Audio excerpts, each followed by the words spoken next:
Get lost in the acoustic brilliance of 3D audio that surrounds you. Feel the embrace of the massage seats that adapt to your every move.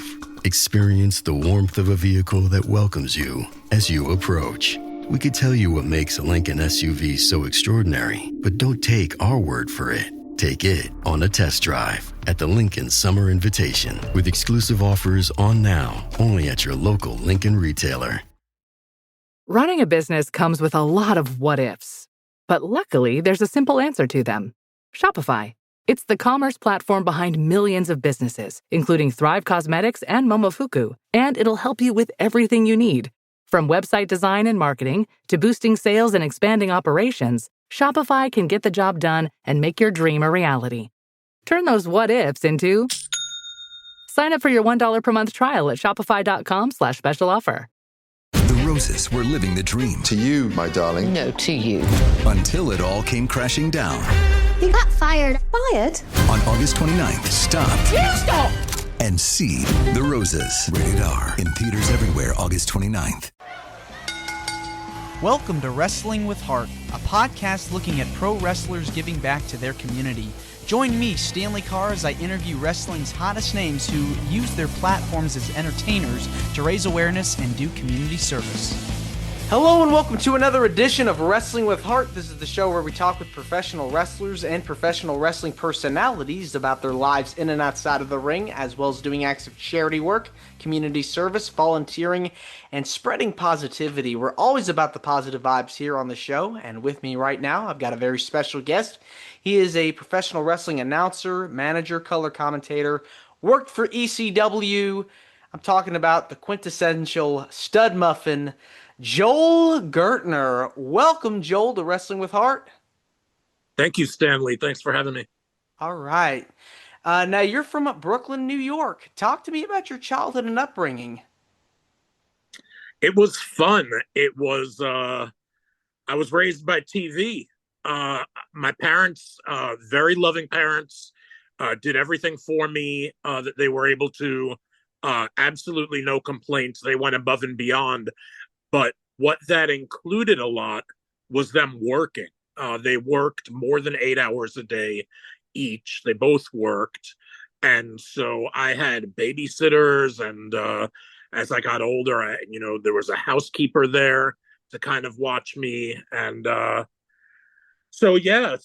sometimes my dad was working, 12, 16 hours a day. My mom was a business owner.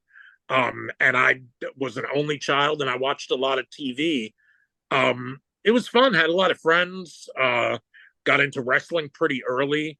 Loved game shows. That was my love before wrestling and during. But that was about it. When I got old enough, when I was a teenager, I started to trade tapes.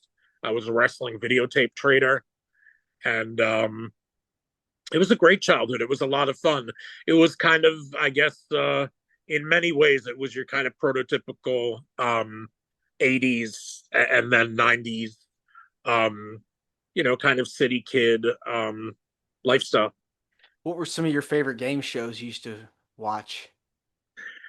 Gosh, everything. I loved Card Sharks. I loved High Rollers and Las Vegas Gambit.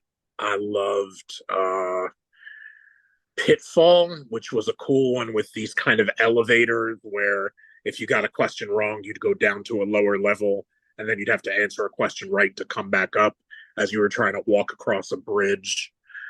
Gosh, there were so many great shows. I loved game show hosts. They were my idols. They were my icons.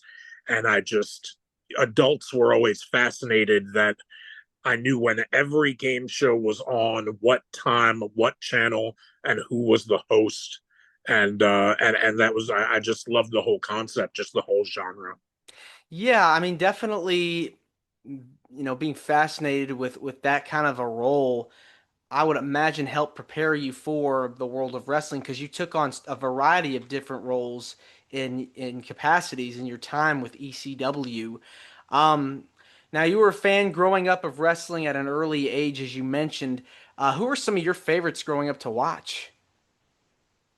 Um, as far as wrestlers went, I loved the freakazoids.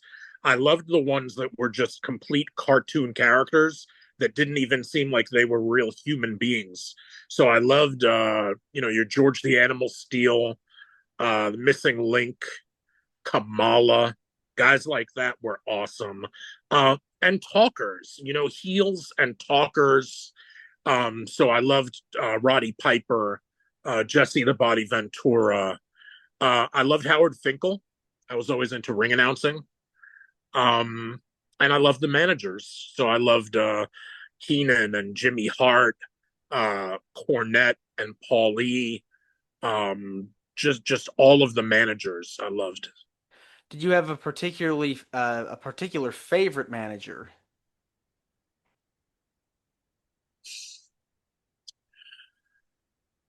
I really liked Paulie. I really liked Heenan. I really liked Cornette. I find that I have more of an appreciation now for completely different reasons Gary Hart than I did back then, and also luscious Johnny Valiant. As the years have been going by, there are certain managers who I still loved their work back then, but I see an even greater kind of just gravitation towards as the years are going by. So I would put Gary Hart and Johnny Valiant in that bucket.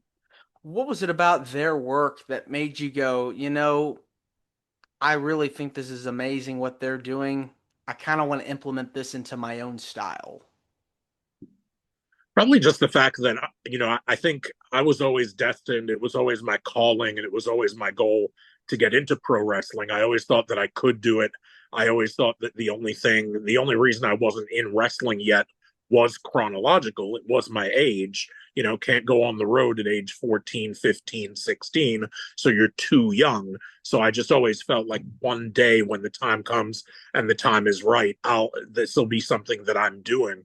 And as such, knowing that I'm not a natural athlete, I knew that, being a wrestler per se was not going to be for me. That wasn't my bread and butter. So I knew that, the way to get to be a pro wrestling personality was going to be as a talker, as a hype guy, as a manager, ring announcer, and so those are the people that I emulated, and those are the people that I absolutely admired.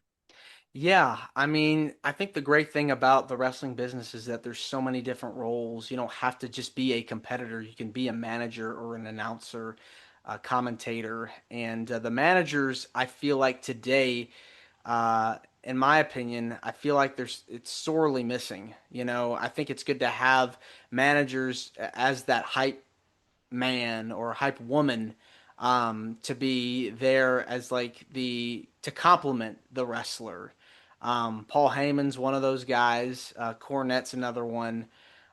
Jimmy Hart, goodness gracious, and Paul Bearer, Bobby Heenan, some of the greats that were able to help wrestlers get to that next level. Definitely something we need to see more of today is the manager. So, what age did you get started in the wrestling business? Sometimes I try to take a step back and remember. I wish I had it kind of landmarked and milestone, and I wish I remembered everything was happening so quick. And I had already been a tape trader, and I was kind of reading newsletters, and I don't really have an exact month, day, and year that I know that I started. And what's funny about that is I also don't know exactly when I started watching wrestling, because from the moment I started, I was watching it forwards and backwards. I was watching it episodically every week as it was happening in the present going into the future. And then I was also catching up and archiving and watching stuff that I hadn't seen yet. So I I always thought I started around my 16th birthday in September of 91. Then I didn't want to take credit for even 1 year that I wasn't in as talent. So I shifted towards considering my start time as more around September of 92. And then Panther Rodriguez, who went to the same school and gym, wrestling gym that I did, the Lower East Side Wrestling Gym, he swears that he has footage from a show in 91 that I am a part of. So since he's told me that this year, I'm kind of going back to September of 91. I think I've thought about some things in my life that kind of are landmarks and milestones. And I think I'm going to go back and consider it a start in September 91. So we are a couple of months away from me celebrating my 34 years in pro wrestling. That's so amazing. That long and to be able to have those memories, uh, it's incredible. Now walk me through training uh, and how you got your start. Do you recall going to a school and finding out, the number to call or to look at an ad? What can you tell me about your how you got in the business? Yeah, I found out about the Lower East Side Wrestling Gym in the Wrestling Chatterbox newsletter, which Georgianne Macropolis wrote. Found out about it. Don't remember if I called or if it was the kind of thing that I was told you could just show up, sign up. I don't know that I ever really paid for instruction, and I really didn't get much in the way as it pertains to, the physicality. I didn't get so much of that kind of instruction. I did a lesson or two. I remember that. I did learn how to take a back bump. I did learn how to run the ropes. So I learned some of the fundamentals, but learned how to tuck your chin. Um, that was about it. From there, there were shows every 4 weeks or every month, thereabouts, at the school, which was basically the lobby level, the low, I guess the first floor, the lobby level, the walk-in kind of level of one of the buildings of the Baruch housing projects, on the Lower East Side in the city, uh, FDR Drive and Houston Street, FDR and East Houston. Um, so yeah, I showed up. Their monthly shows I was a part of, whatever needed to be done. Refereed a few, ring announced, and became a manager under the name of Joey Jaguar, and managed a few heels, and then yeah, went off to college and kept taking indie bookings during the summers, and eventually asked for a job in ECW. Was blessed to get an opportunity. That's it. That's my story. Now, when you start in the business, you take these bumps and you start managing. Any pieces of advice your trainers gave you that you still recall today? Got your chin. Fall in one piece. The same way they say it hurts less if you're lying on a bed of nails, if you're kind of spread out evenly. It hurts less when you fall, when you take a back bump, if you don't favor any one part of your body, but if you fall as flat as possible. So fall in one piece, tuck your chin to protect your neck. Um, that's about it. I learned on the job, man. I gave it the office. There was a period of time where I was not just taking my manager bumps, like rolling off the apron to the floor and stuff that, managers do, kind of, getting tossed around by baby faces, just in general as a manager. But I mean, I was taking the finish of every baby face in the back, everybody on the roster. I was taking finish after finish after finish. And then, chair shots and vacuum cleaners and getting put through tables and just whatever, Yeah. whatever young people do when they think they're immortal. Well, did you have any mentors that kind of guided you along as you got your start? Paul himself. I consider Paul my mentor. Paul, we had a lot of cool and smart, Scotty Raven was always there to help. You don't need to really even ask him to put 2 cents in. He's glad to do it. Tommy, super helpful to everybody in the back. When I found out that he was working for WWE as talent relations in later years, it didn't surprise me at all because he was kind of a de facto, unofficial talent relations in ECW. And all the veterans that came in, gosh, I mean, we had a lot of territory guys. We had Shane and we had Rick Rude, we had Bam Bam, everybody. I was happy. I had an idea of, I mean, as a tape trader and a newsletter reader, I knew kind of, who to keep an eye out for and listen to and whose brain to pick. And Paul just kept bringing in people that were suited for that, people that fit that mold. So I was a kid in a candy store just kind of learning and asking questions. And, one night everybody was going out and I had the opportunity instead to hang out and had One Man Gang as a guest in my hotel room hanging out. I don't remember if it was like he needed a place to cry. I don't remember, but like it was spend a few hours out in whatever town or spend a few hours picking the brain of One Man Gang. So I decided to do that because that's a once in a lifetime experience as far as I'm concerned. And so yeah, I had a ton of mentors, but really I think no one more so than Paul Heyman himself. Yeah, it definitely seemed like ECW was like this family environment. Everybody wanted to root each other on and cheer for each other and want everybody to be successful. And I think that's why all these years later, the legacy of ECW is so fondly looked back on, and people still talk about like all those moments from in the 90s and early 2000s of what ECW really, meant to the fans. It was just this really iconic promotion. And I think there's, it really, there's something to be said about that. Yeah, I agree wholeheartedly. It's, people still seek it out. People who haven't seen the anthology yet are watching it now for the first time. People still chant it. People still love it and look back fondly on it. And I agree absolutely wholeheartedly that ECW, it seems like, I as a tape trader and as somebody who started watching wrestling in the 80s, I have this special place in my heart for, world-class championship wrestling in Dallas and Mid-South in Tulsa and, Bill Watts and his territory and Memphis.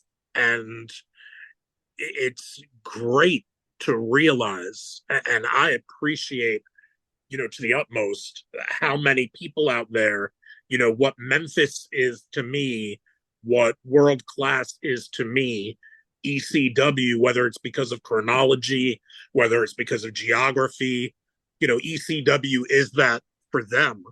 And that's, I never take that for granted.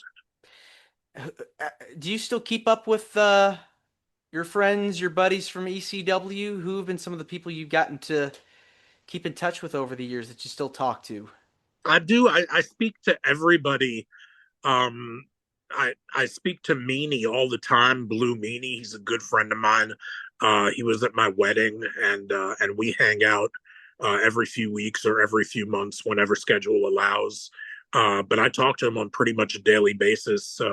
He's in like a Facebook Messenger group chat that we all just shoot the shit in a few times a day. So I'm always in touch with Meanie. And other guys kind of, if there's a reason to call or if it's just been a while or if we see each other at shows. I see Francine quite a bit. I see Sandman quite a bit. Bill Alfonso. I try to catch up with Bubba.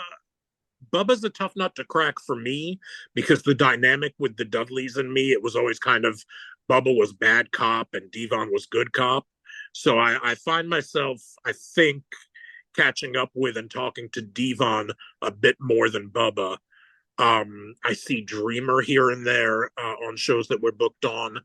Um, yeah, so yeah, I try to keep up with everybody. I get along with everybody. And obviously, just like high school reunions and whatnot, I wish we all saw each other more often even than we do. But it's always great when we do hang out because it's like we've missed no time at all. It's a wonderful feeling to have when you catch up with people you hadn't seen in a long time and just picked up right back where you left off. Now, one of your first angles that you worked in ECW was getting to work with Shane Douglas. Tell me about how you guys got paired up, and what was it like working together? The creative on that, I think, was all Paul. Um, I mean, there may have been contributions from Shane, or I don't know. Um, I would at that point I was still so new and so young that it was kind of do what you're told, speak when spoken to. At least that's the way I always treated it as a non wrestler, not to get any heat. So I wasn't making a whole lot of suggestions. I was writing my own stuff, but I wasn't really, here and there, few and far between, I'd make a suggestion. But I think when I was working with Shane, not yet so much. Um, yeah, it was, Paul put it together. It was all classic. I mean, the stuff with Pitbull #1 and his Halo and Todd Gordon and me getting into a spat. And it was, working with Shane was just, a dream come true. I mean, I'd watched him in WCW, late '80s, early '90s. I was, a tape trader in 1990 when, he was on the WWF shows at MSG, and I was even familiar with his work, obviously going back to Bill Watts territory. So it was just humbling, and it was probably one of the first times that I could take a step back and say, you know what, based on who you're out there with, you are now officially in the wrestling business. You've made it to a certain level. I think working with Shane gives you that kind of perspective.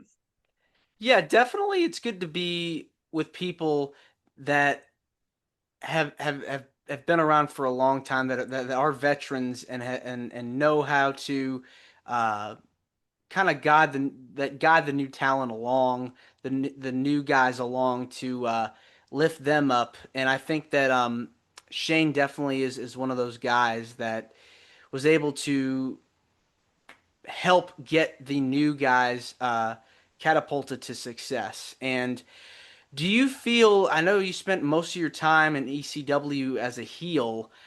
Do you feel that it's easier to get booed than it is to get cheered? It's fun being a heel. Um, Once you're respected and once your work rate, which, if that's a term, I think that's a term that can be used for a non-wrestler, that they even themselves have kind of a work rate as far as just a proficiency and kind of a level of achievement, level of excellence. And not to toot my own horn, but once you've once you're a proven commodity, once you're time tested, once you've shown a versatility, I think it's, for me, I guess maybe it was just as easy to get over as a heel as it was as a babyface. But there's something fun about being a heel.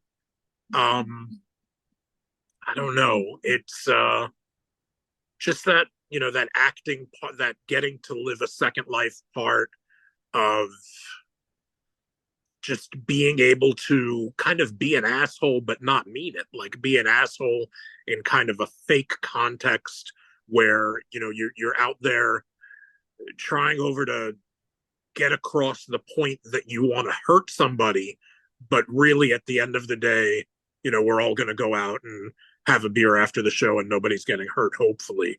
So there's just, I've always loved being a heel, but I just love performing. I just love the challenge of performing. I just love tapping into that elevated, escalated version of me, where you're out there and you're on display and you're being evaluated and you're being judged and you're being seen, you're being appreciated, you're being, just all of it. It's just there. It's a challenge, and there's a certain kind of intensity to it, and it's I'm sure it's the same kind of, I love gambling, and there's a certain level of dopamine that you get when you win a bet, and performing is similar but different. There's a different but still kind of a level of dopamine that you get, and it's better than any kind of drug or substance. It's just kind of a natural, emotional, kind of physiological, psychological kind of burst that you get. And so I'm still out there performing now, and I love it. I mean, I hope I don't see an end in sight. Now, you were known to also cut some really intense promos, of course, during your time in ECW. Did you come up with those yourself? For the most part, yeah, 98, 99%.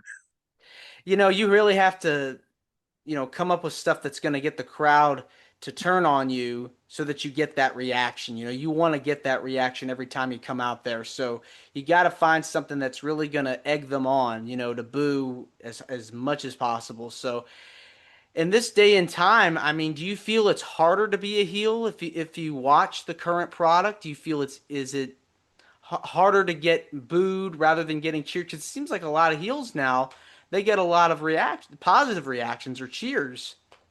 I don't know that it's harder. It could be easier because there's social media out there during the week in between shows for you to keep your character, promoted. Um, I don't think it can. I don't think it is harder, so to speak. Um, no, I mean it's no harder to build a house. It's no harder to, uh, herd cats, and it's no harder to get over as a heel. I don't think. I think a lot of people get in their own way, and they want to be that kind of babyface heel, that kind of Steve Austin before they were forced to turn him.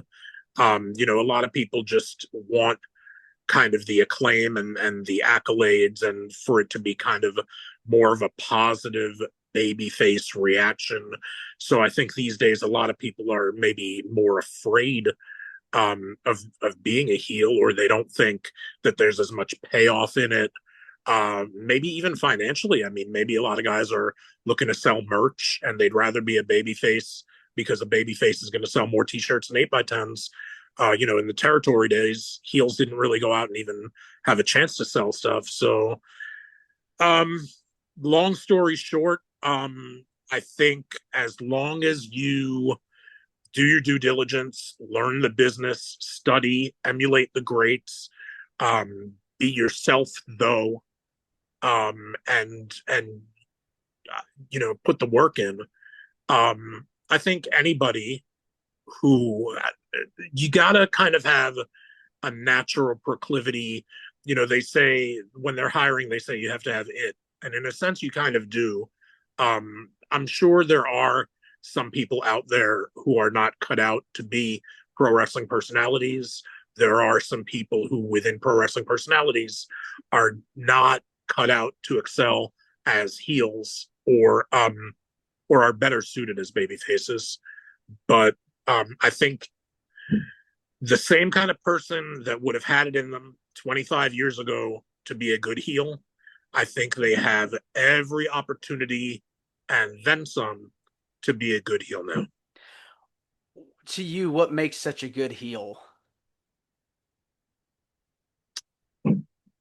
You have So first you have to check all of the boxes that make you a great wrestling personality in general. You have to be great at doing it heel or babyface first. And that is to tap into psychology, to have good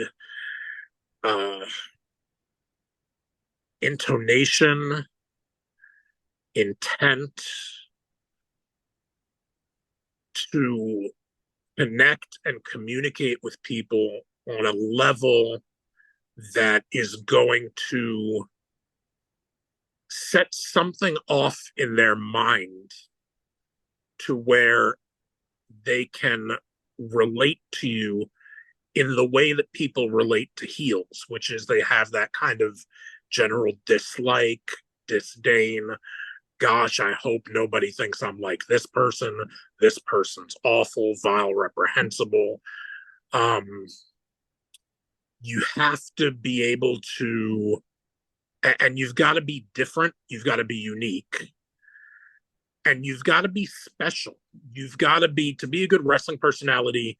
You can't just be that that person across the street that is kind of just a person, doesn't seem to have any purpose in the moment, is just sitting on a bench, not looking particularly pensive, not looking particularly anything, nondescript, and just sometimes people aren't even that way.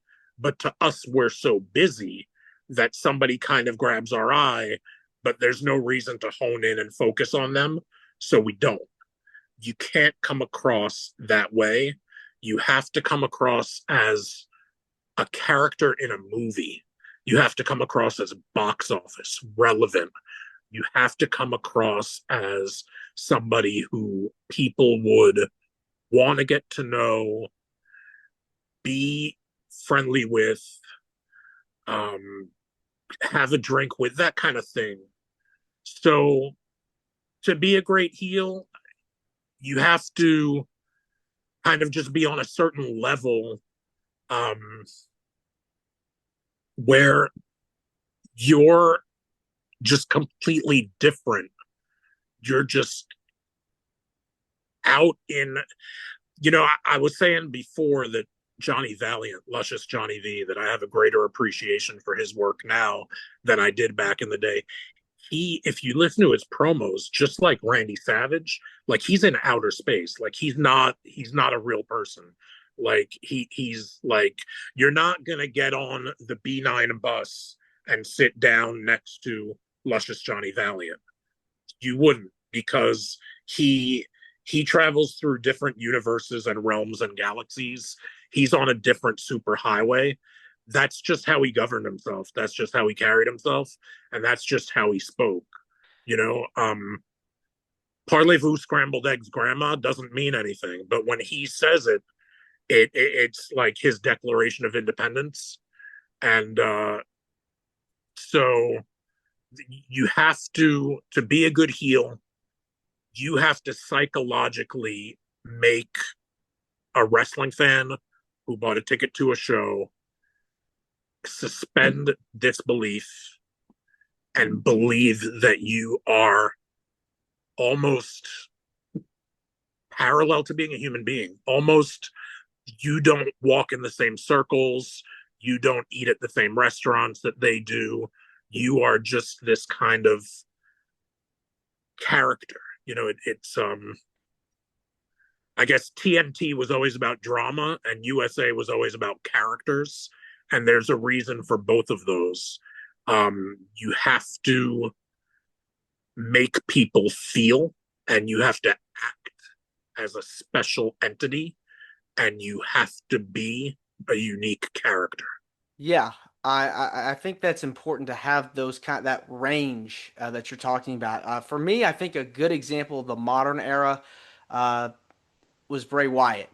I think the way he was able to have this demeanor and this character that I feel like was so eye opening with the cult leader gimmick, and then of course the Fiend, and just being able to, like, what did he say? What's going on here with the lights and the everything like that? I mean, to see what he was able to do in a short period of time was just jaw dropping, because he made you feel something.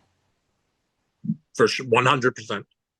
Yeah, I mean, every week when he was on, he would talk about these things, talking riddles and rhymes, and talk about, cut these promos, these scathing promos. I'm like, what's he gonna do next week? What's this leading up to? and then the whole thing with the Wyatt family, that built up, and so when you had like him, be like, the Firefly Funhouse with that, with this cast of characters, seeing, all the puppets and everything like that. And then you see what that evolved to. I was like, man, where's this going? I think that's amazing to see the range that he was able to have. Really be this intense personality and persona that he was able to carry for those years. Abs- So yeah, I think there's definitely important to have that. It's important to have that depth, that range, when you're trying to play this character and be this persona.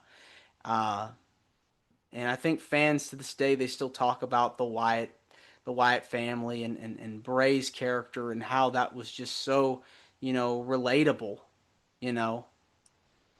Um, Now, there was a period of your time you're talking about the Dudley boys earlier. You worked with the Dudleys, even had a neck brace, came out with a neck brace.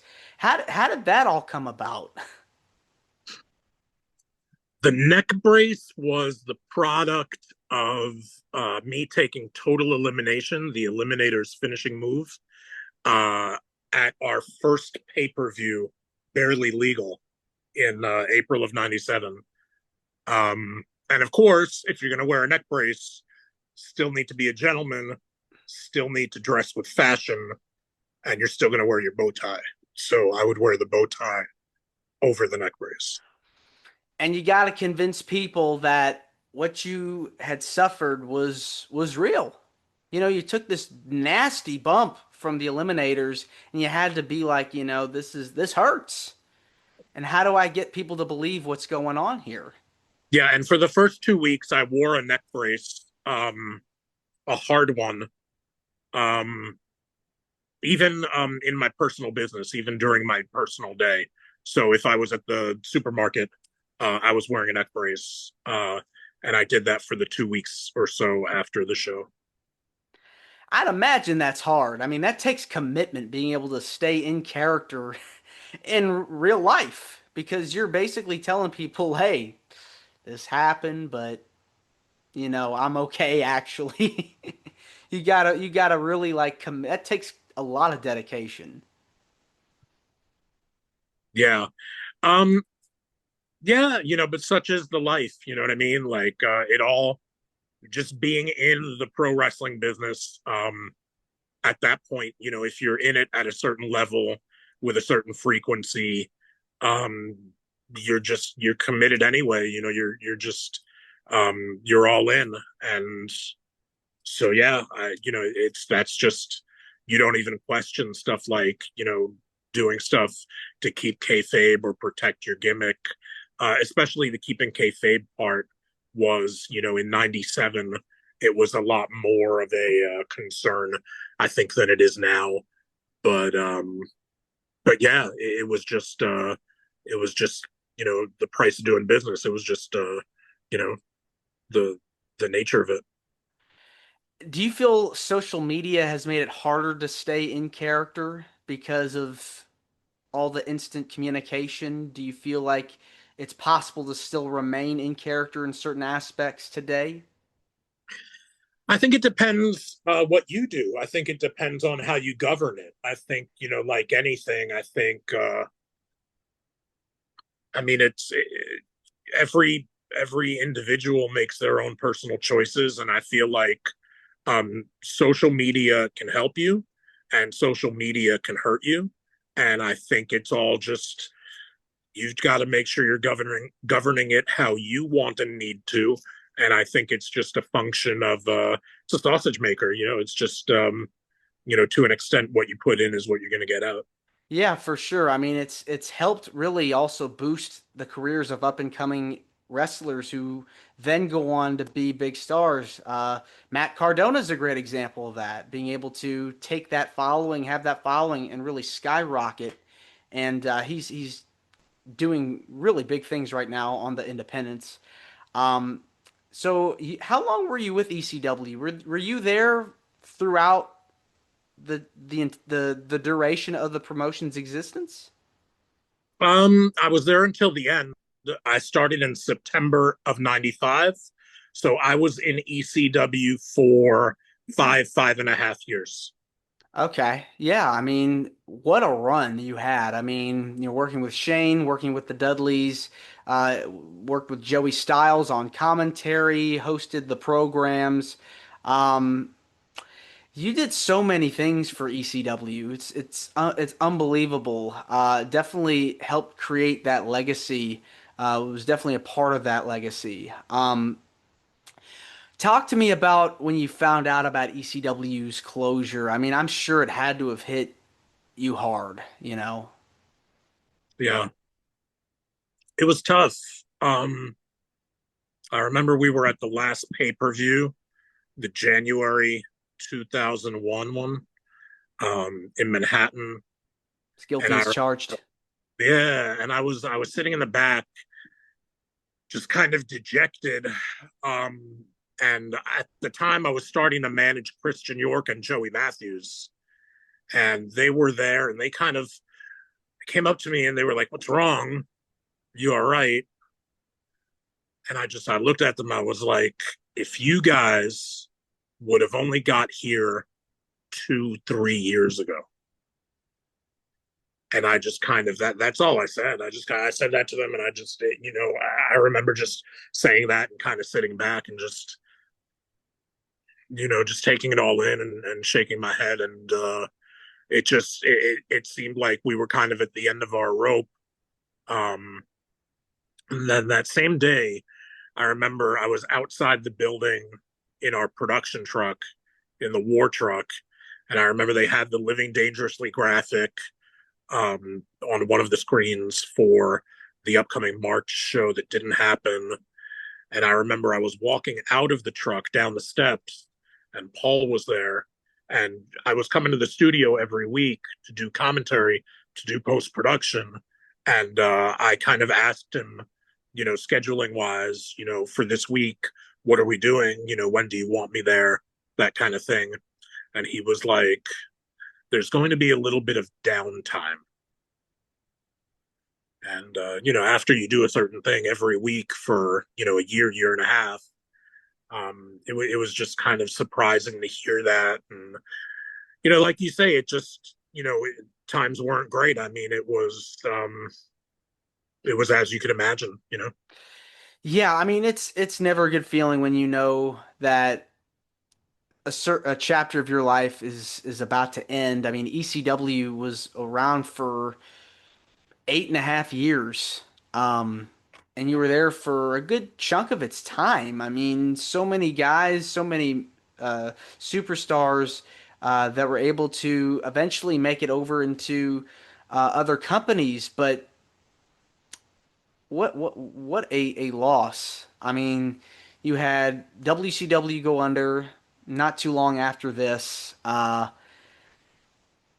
sure the locker room was the rest of the other guys in the locker room were devastated. It was tough.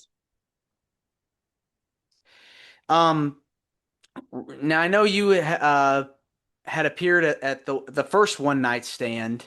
Talk to me about what it was like getting back together with the your friends and colleagues. It was great. And, meeting people that were working with WWE at the time, and, getting to take instruction from Vince. We were kind of before the show, we were doing a little run through, little rehearsal, and got some pointers from Vince. Got to introduce myself to him when I got to the building. Um, which at the time, as somebody who grew up in the '80s in Brooklyn in the WWF territory, and as somebody who, as a teenager, right before getting into the business, and even kind of, I think, while I was getting into the business, just going to Monday Night Raw at the Hammerstein Ballroom, um, just to be working there in my hometown, in a wrestling building, in a WWE building, on a WWE produced pay per view. It was surreal. It was, my career highlight up until that point in time. And I loved that show. I had a lot of fun. great to see everybody again. Great to breathe life into ECW for the first time in 4.5 years. And, just amazing. Just great time. Did they ever approach you, WWE ever approach you about wanting to come on board? Did they ever have an idea for you to join as a manager or personality or Tommy told me to treat it as an audition. Every time I go through the curtain, I treat it like it's the first time I've ever done it. I treat it like it's the last time I might ever do it.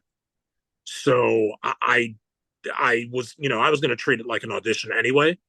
But Tommy did preface with that. Um, I spoke to Terry Taylor in whenever it was 98, 99, before I signed my contract and before TNN, and talked with him briefly. He said he had interest in bringing me in with the Public Enemy, and he threw some numbers at me. Was there any interest in them bringing me in as a manager after the 2005 appearance? I don't know. I mean, Tommy said treat it as an audition. I did. I didn't hear anything after the show, so I don't think they were so interested. So I don't know. You it, never know. Should I have pursued more? I don't ever want to be that guy. Like if, Tommy knew where to find me, Tommy knew my phone number, Tommy was talent relations.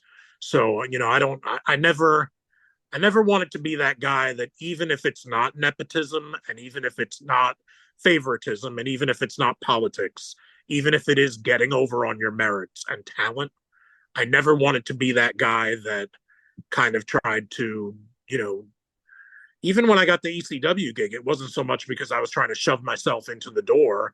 It was just, as a gentleman, I kind of just asked for an opportunity to audition as a timekeeper. Hey, if your regular timekeeper ring announcer isn't going to be there, and if you're going to be strapped running around looking for somebody anyway, can I be that somebody? You can count on me to be there. For me, asking for the ECW job that way was different from let me pick up the phone and let me try to, you know, I don't know. I don't know if it's me seeming disinterested or aloof or not pursuing enough or them not being interested enough at the time or creative not having anything for me that wasn't ECW related.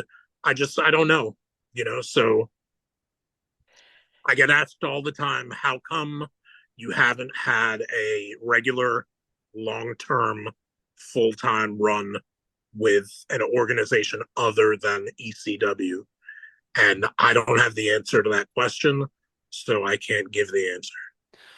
well, there's been so many tag teams and a lot of talent out there in the last 20 plus years since you were involved with ECW. Who are some people today where you go, man, I would love to work with this guy? There are so many. I mean, gosh, I, the fan in me still gravitates towards the wrestler who can speak for themselves. And in this day and age, they're never going to put a manager with somebody like that. Back in the 90s, when they brought in Ric Flair, they put him with Bobby Heenan just so it was double trouble. And you had, one guy talking for another that didn't need it. Kind of like when Bubba started talking on his own, and it was kind of me and him kind of, starting riots because, if the left one don't get you, the right one will. They don't now, if a guy can speak for himself, like LA Knight, for example, he's a babyface. If a guy can speak for himself, like MJF, then he can be associated with a stable or a faction, but he doesn't need a manager to talk for him. So to ask who I would want to manage,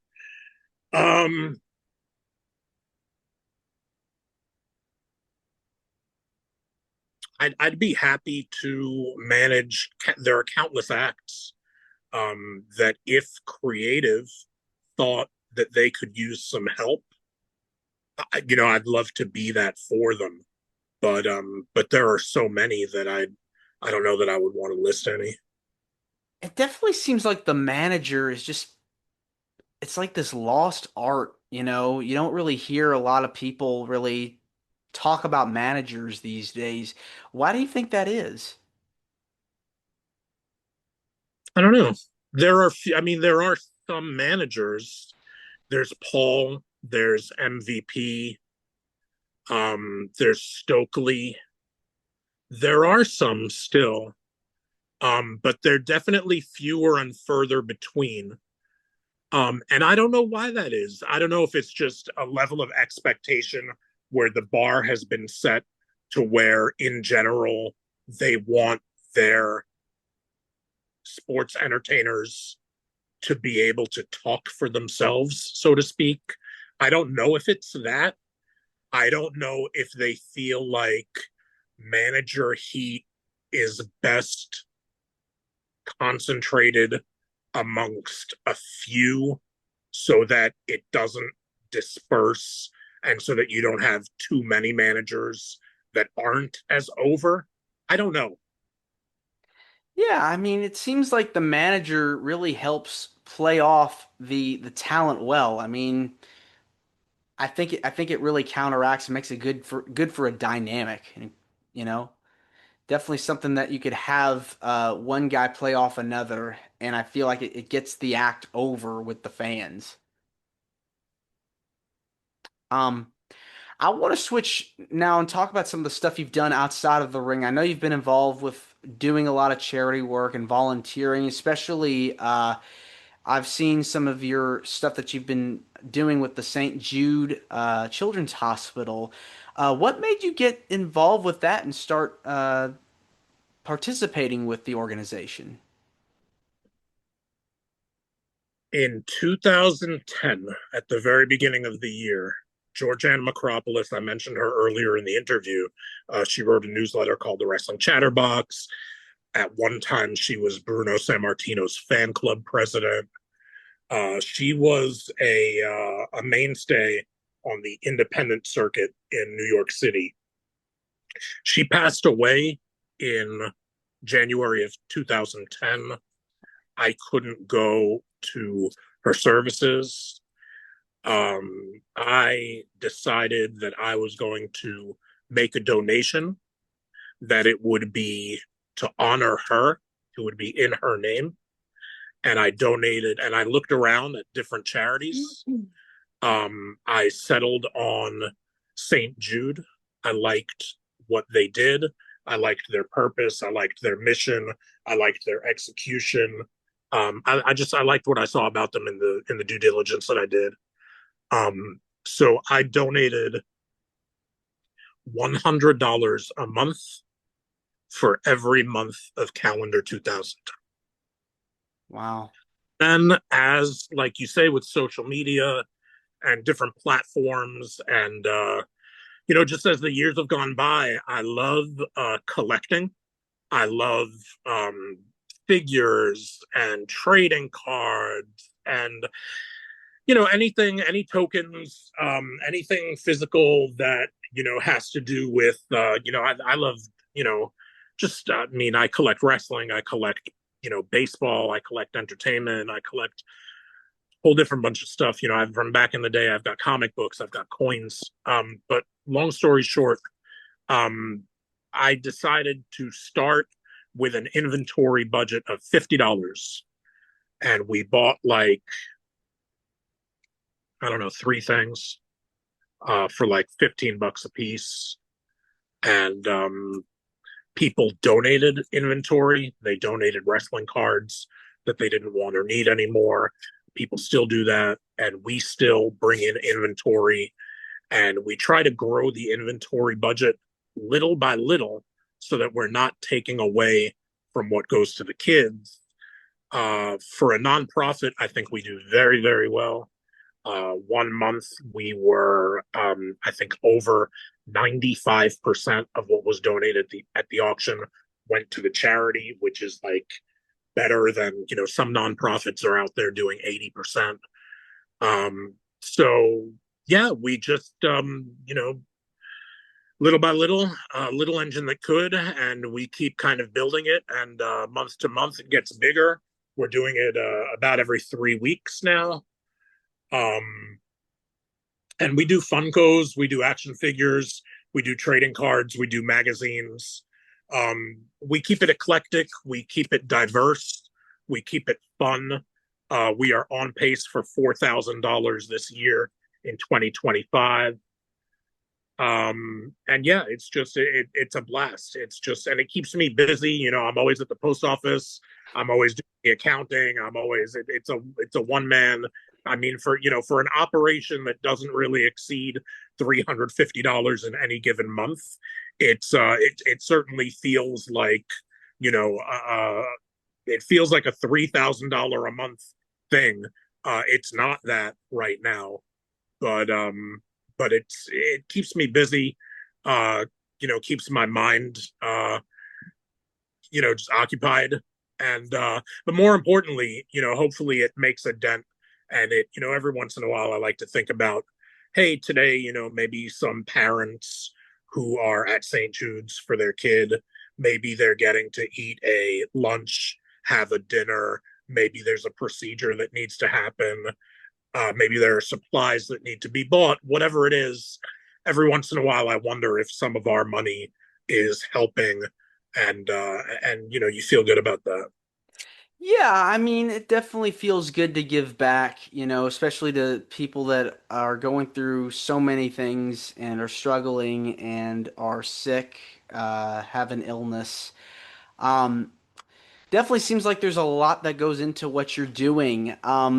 Was there a particular event during your time working with St. Jude, whether it was helping someone out at a drive or whatever you were whatever it was there like a time that you were able to pay it forward to someone that was very heartwarming?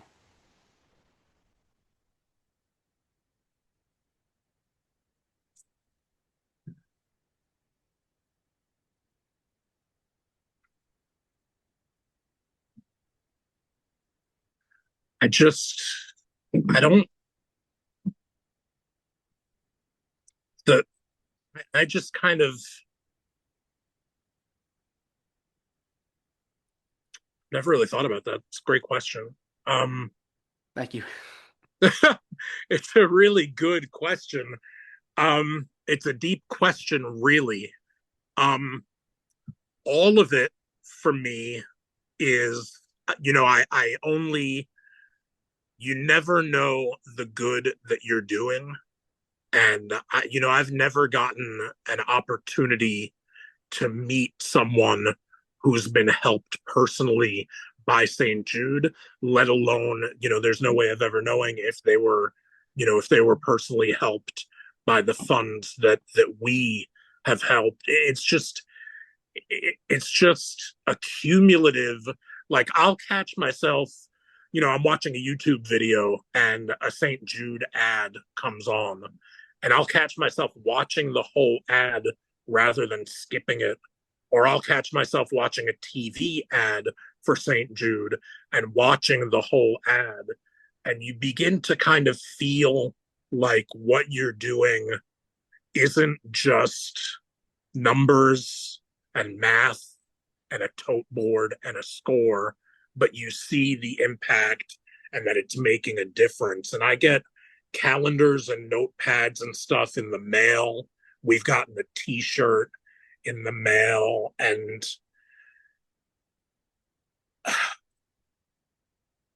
I just hope that it helps as many people as it can. Um, that's probably the deepest and most profound level that I've ever thought about it at.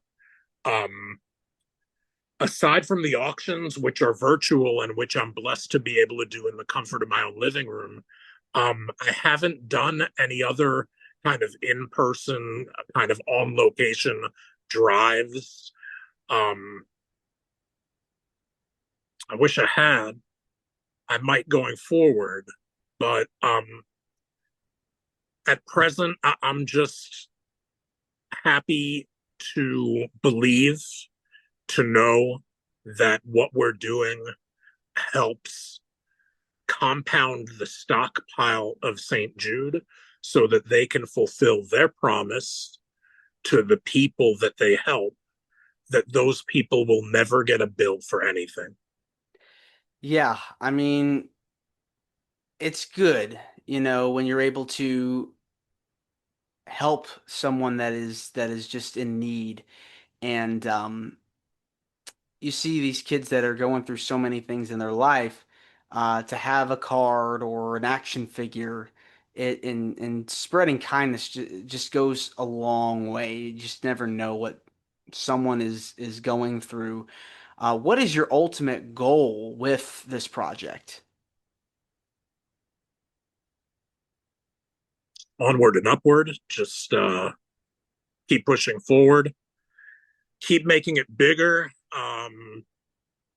have have more fun with it, get more people to be at the auctions, get more people to bid, and just have people realize that this is something that they can do on the same scale, on a bigger scale, on a smaller scale. Every little bit helps, and just to raise awareness, and just to contribute to that kind of charitable culture. Yeah. What is it about giving back to the community that gives you the most joy?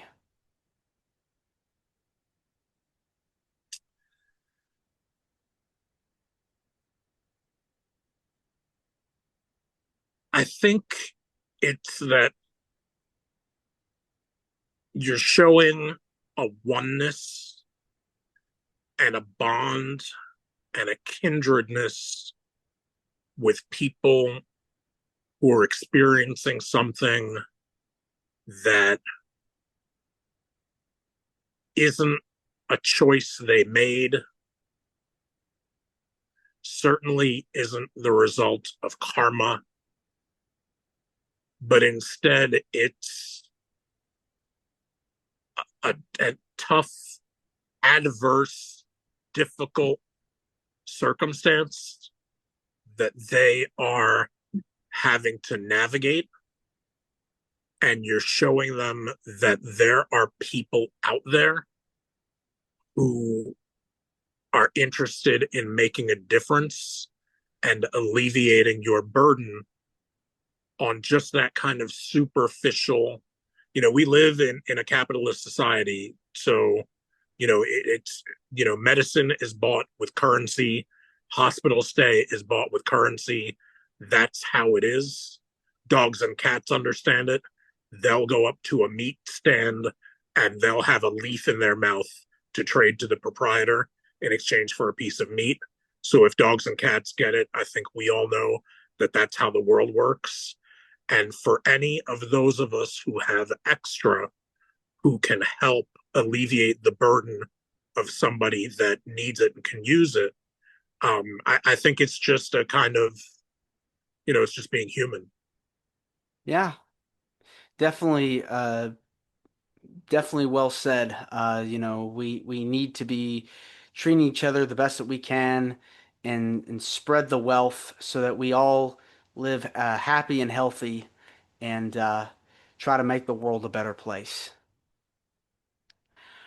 Joel, this has been wonderful getting the chance to speak with you. I want to say thank you so much for coming on to Wrestling with Heart. It means a lot to me and to my listeners and viewers that are watching this on YouTube. Where can people find out more about you on social media? And if there's anything you want to plug, feel free. So those St. Jude auctions, they happen about every 3 weeks. We're having one on the 31st of July. I think it's going to be at 8 p.m. Eastern time. They're on my main Facebook page. So facebook.com/M as in marshmallow, X as in X-ray, W as in wrestling, Joel Gertner. So facebook.com/MXW Joel Gertner, my main Facebook page. Elsewhere on social media, my shadow and fingerprint includes X, where I am at Stud Muffin Says. On Instagram, I am Quintessential Stud Muffin. On TikTok, I am Quintessential Stud Muffin. I'm on Cameo as Joel Gertner. No, I'm forgetting something. Those are the main ones. And please come say hey. Let me know that you heard this interview and watched this show. And yeah, absolutely join us for our auctions. Bid on some great lots, win some amazing prizes, and be part of our campaign, be part of our drive to help St. Jude. All right. Definitely will be a part of that for sure. Thanks again, Joel, and you're more than welcome to come back. Thank you. All right. Take care. This is Wrestling with Heart. I hope you found this podcast to be informative and entertaining. If you did, please hit the subscribe button and look out for the next edition.